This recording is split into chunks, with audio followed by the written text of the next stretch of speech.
This year's free agency class is obviously going to be a big moment for the Raptors as they have 3 key free agents and in all likelihood cannot hold on to all of them. So today we are going to talk about the biggest threats for the Raptors in terms of retaining each and every one of these individual players. What's up everybody, it's JJ Buckets. I told you what we're doing today, so just before we fully hop into things, just make sure you're leaving a like on the video. It helps the algorithm out a ton, and you folks have been doing a great job with it lately, but I still have to say it. Subscribe to the channel if you're new here, and if you plan on doing any responsible sports betting in the near future, just make sure to check out my link in the description below. With each of these players, I'm going to talk about, the list of potential suitors that could poach these guys away from Toronto, and then identify who I think is honestly the biggest threat amongst the bunch. So let's start with Fred VanVleet, because quite frankly, I think we've heard the most rumors about Fred VanVleet, potential destinations, potential teams that might be interested in taking him. So with Fred, I mean, like there's a long list to go down, right? I actually ended up for Fred VanVleet making a list of 5 teams because again, like the rumors have been rampant, and those 5 teams include the Orlando Magic, the LA Lakers, the Houston Rockets, the Philadelphia 76ers, and the Phoenix Suns. All those teams, for one reason or another, could really use Fred VanVleet's services. Some of them, based on their cap situation, would probably have to negotiate with Toronto on a sign and trade, which is obviously good news for the Raptors, as they can potentially look to get some value back for a free agent that they may otherwise lose. And quite frankly, of all of these guys, I think either Fred or Gary, I think there's almost a guarantee that one of those guys is going to be gone. Let's just say this, obviously I realistically don't see all 3 of these guys coming back, and of the bunch, yeah, like Fred or Gary, I think is one of those guys is gone one way or another this offseason. Fred, just based on the contract that I think he'll be looking to get and that I think he's going to demand, I think there's a good chance that Fred is gone this offseason. And like I said, there's plenty of suitors out for his services based on the rumor mill. So I don't think Fred securing the bag is going to be a problem for Fred as teams are, by the looks of it, lining up. The biggest threat there genuinely that I think, would take away Fred VanVleet, I would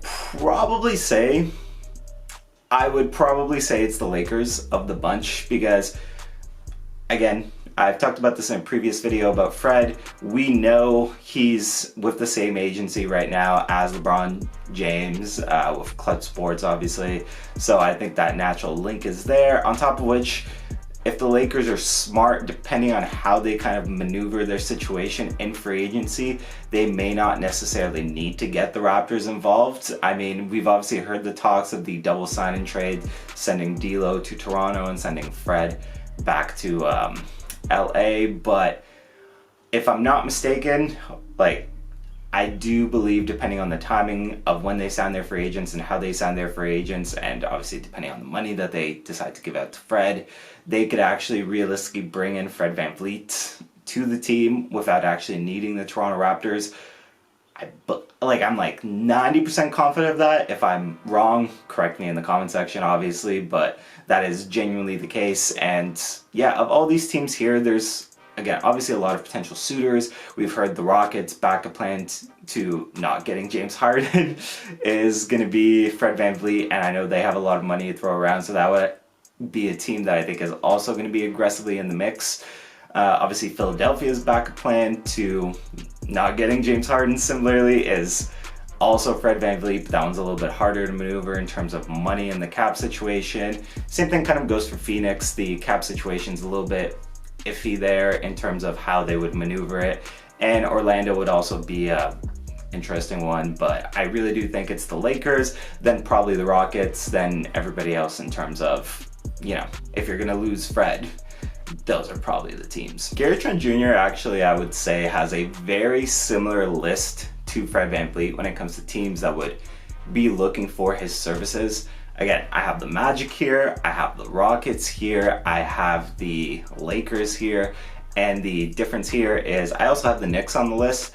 I think realistically, Trent Jr. with any of those teams would be a great fit. I think the most recent rumors we've heard are the Magic, which I think is interesting because I don't know, wouldn't necessarily be the first place that I would think of for him, but I could definitely see it. With Gary Trent Jr., I think it's a little bit harder to identify the top team that would try to poach him. And similar to Fred, I do believe there is a good chance he's gone. Again, I think there's a good chance you lose one or the other, but I also think there's a chance that you honestly might lose both, depending on the direction that you choose to go this offseason. With Gary Trent Jr., I think in a lot of cases you would also need to kind of maneuver a sign and trade, just based on other teams' cap situations and such. Who would I say is the biggest threat to take him? Funny enough, I think I would still say the Lakers. I think there's a good chance that the Lakers probably end up with one of these two first players mentioned. I really wouldn't be surprised to see him in Orlando either. Again, just based on the recent rumors, and you can pop it into a Google search, like there's been plenty of links between the Magic and Gary Trent Jr. recently.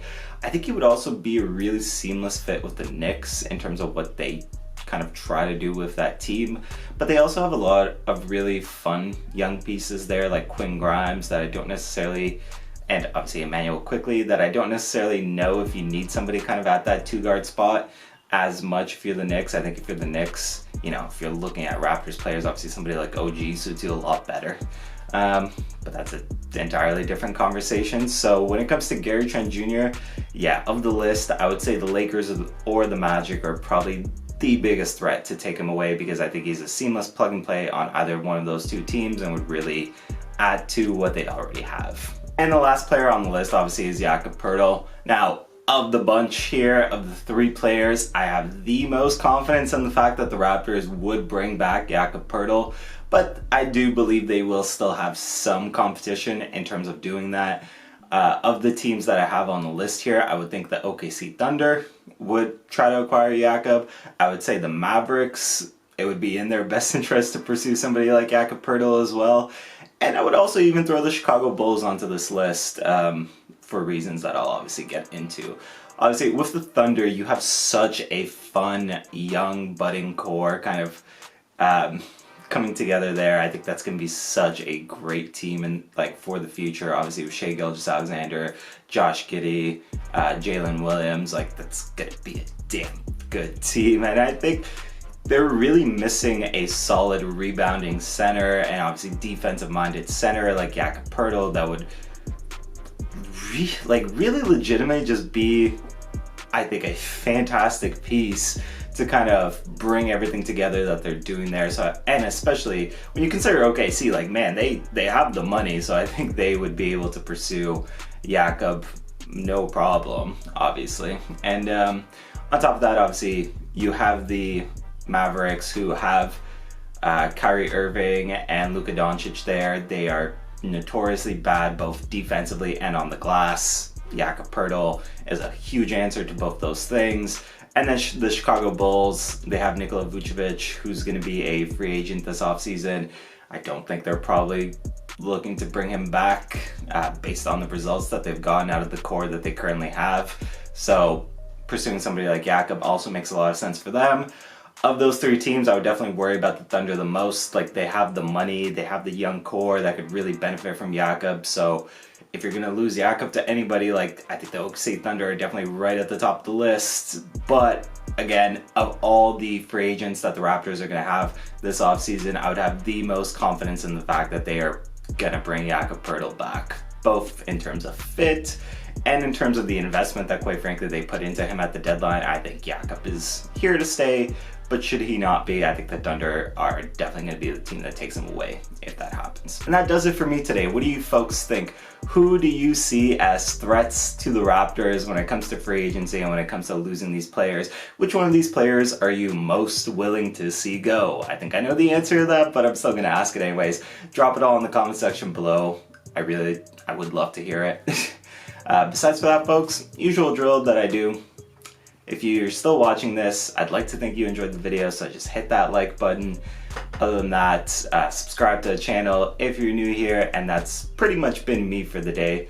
And yeah, in case you hadn't noticed, I'm officially on a 2-video-a-week schedule, something that way back when I was promising for weeks and weeks and weeks. We are finally there, folks. It's been JJ Buckets. It's been a pleasure, and I will see everybody next time.